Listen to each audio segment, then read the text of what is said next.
Suno Weirdness sliders will make your song sound way more realistic. Here's how I do it.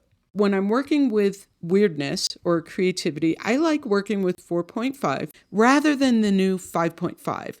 I started out with a weirdness around 83%, just with a prompt that said singer-songwriter.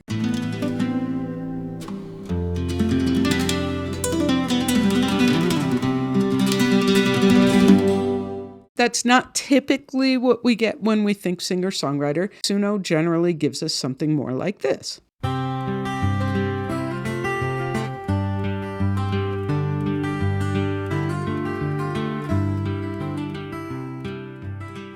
Then I brought it down to the safe zone, around 15%, and here's what we got.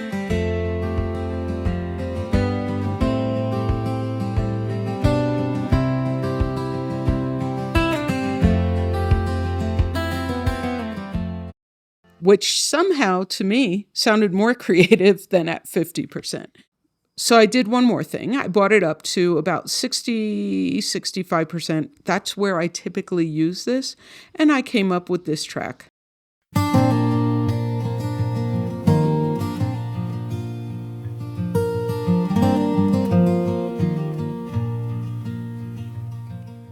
It wasn't as stiff as the original track at 50%, but it did have humanization to it. I know I'm moving quickly in this video, but it's an overview. If this type of information, diving deep onto one setting, is interesting to you, let me know in the comments.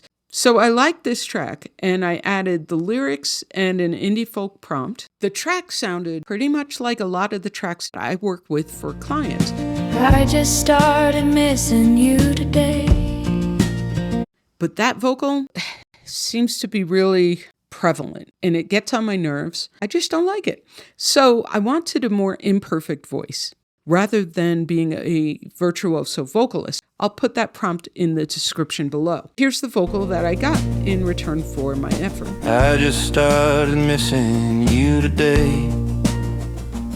Since you've been gone, it's rained and rained and rained. Did you hear that? He falls off the note, and it actually is a little off pitch, believable in that aspect, and what I was looking for. If the slight out of tune quality bothers you, you can always fix it in a DAW to get a little more expression in the vocal in Suno. Use 4.5, add those vocal tags in that I put in the description below. This was a super quick overview of the weirdness setting, and thank you for watching. I'll see you in the next video.